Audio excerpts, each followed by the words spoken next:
Our prevention project is over hearing loss by Hannah Hoffman, Taylor Lovell, Taylor Terry, and Stephanie Milligan. Hearing loss is divided into types and degrees and configurations. Types, there's conductive hearing loss. It occurs when sound is not conducted efficiently through the outer ear canal to the eardrum and the tiny bones of the middle ear. Usually involves a reduction in sound level or inability to hear faint sounds. Usually can be corrected medically or surgically. Some causes, fluid in the middle ear from cold, ear infection, otitis media, occluding earwax, poor eustachian tube function, allergies, swimmer's ear. Another type of hearing loss is sensorineural. It occurs when there is damage to the inner ear, the cochlea, or to the nerve pathways from the inner ear to the brain. Most of the time, this cannot be medically or surgically corrected. Most common type of permanent hearing loss, it reduces the ability to hear faint sounds, even when speech is loud enough to hear. It may still be unclear or muffled. Possible causes of sensorineural hearing loss are illness, drugs that are toxic to hearing, so ototoxic medications, genetic reasons, and exposure to loud noise. The last type of hearing loss is mixed, conductive hearing loss that occurs in combination with sensorineural. This may be caused by damage in the outer ear or middle ear and the inner ear. Hearing loss can also be characterized by the degree. The degree of hearing loss refers to the severity of the loss. Normal hearing is characterized by -10 to 15 dB. Slight hearing loss is 16 to 25 dB.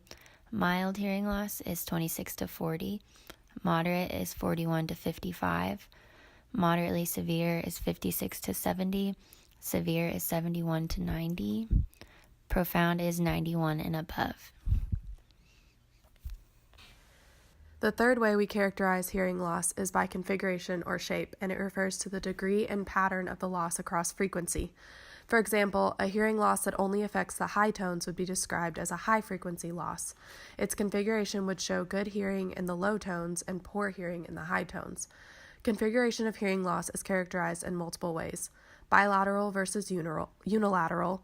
Bilateral means hearing loss in both ears. Unilateral means hearing loss in one ear. Symmetrical versus asymmetrical. Symmetrical means the degree and configuration of hearing loss are the same in each ear. Asymmetrical means degree and configuration of hearing loss are different in each ear. Progressive versus sudden hearing loss. Progressive means that hearing loss becomes worse over time. Sudden means hearing loss that happens quickly. Such a hearing loss requires immediate medical attention to determine its cause and treatment. Fluctuating versus stable hearing loss. Fluctuating means hearing loss that changes over time, sometimes getting better, sometimes getting worse. As we all know well, this is the speech banana. It displays certain phonemes as well as environmental sounds that we can hear at different frequencies and intensities. From left to right on the x-axis, we see frequency increasing. From top to bottom on the y-axis, we see intensity moving from low to high. On the right, you can see the degrees of hearing loss, starting with normal and moving to profound hearing loss. This indicates the intensity at which a person would have a certain degree of hearing loss. A person with a hearing loss wouldn't be able to hear certain sounds depending on their degree of hearing loss. As you can see, a leaky faucet would be around 15 dB. Rustling leaves is around -5 dB. Anything louder than a lawnmower, as you can see, indicates the need for hearing protection. So the person operating a lawnmower should be wearing some sort of hearing protection. When looking at the prevalence of hearing loss, it breaks down as such. General hearing loss is 19.5%. Congenital hearing loss is 1 in every 2,000 children who are born with hearing loss. Children ages 12 to 19, the prevalence is 15.2%.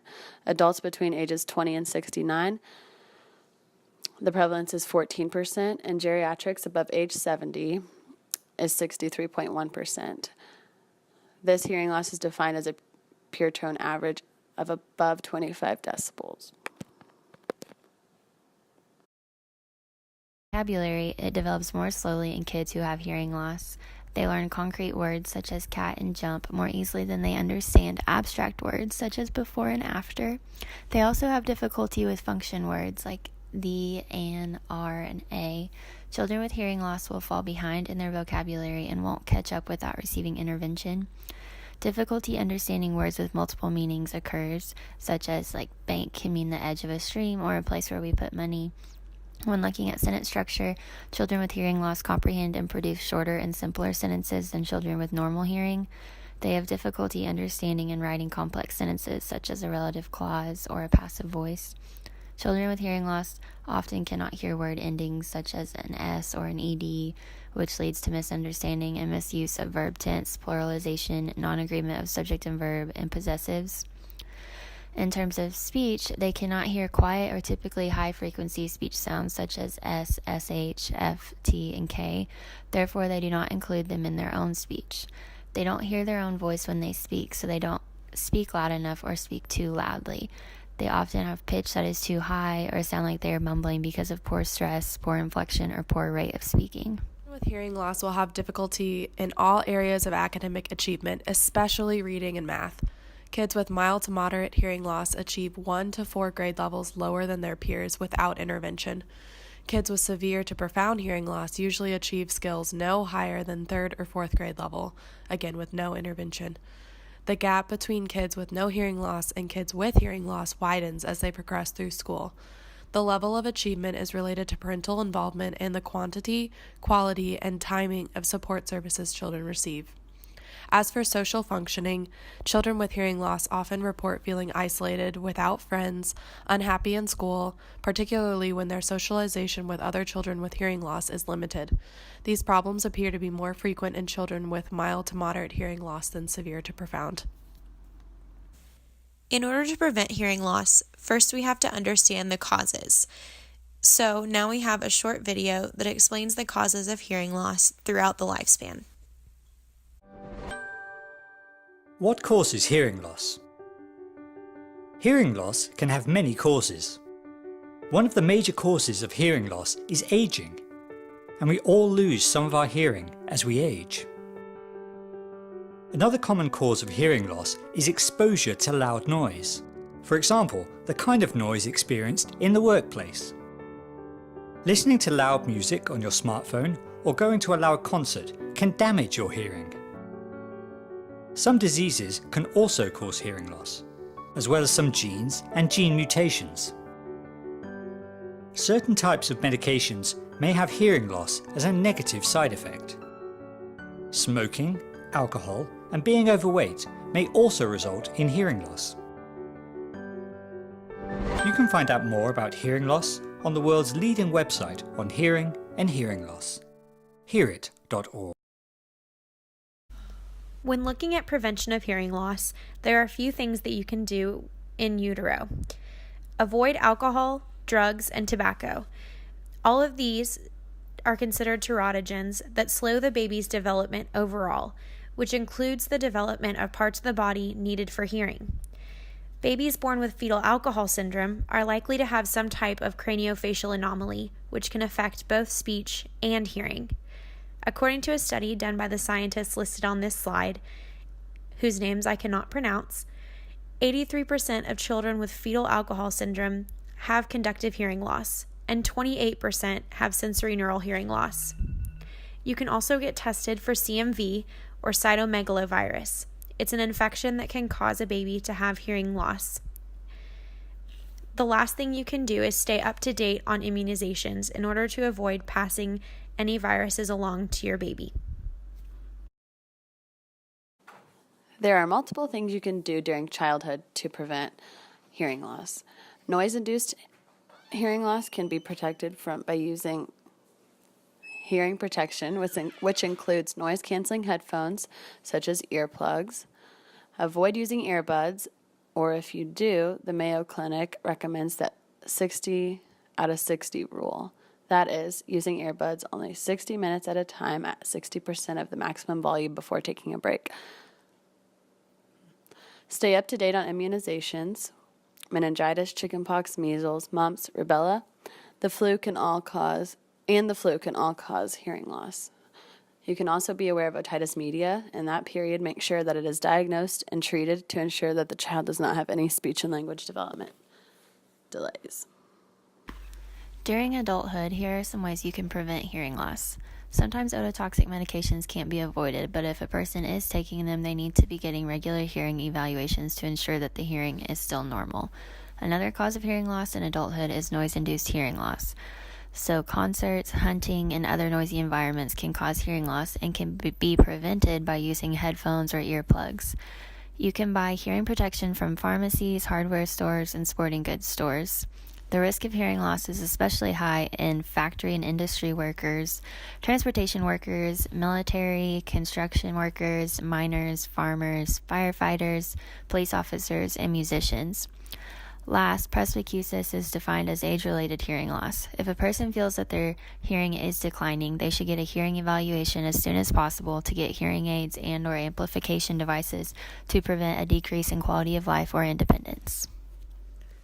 Now here is a short video of causes, effects, and prevention of hearing loss in adulthood.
In conclusion, hearing loss in childhood has a profound impact on speech and language development in childhood.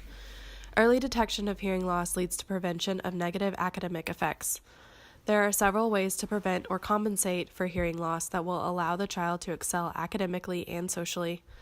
Although hearing loss in adulthood does not have the same impact on speech and language as adolescence, it can greatly reduce a person's quality of life and independence.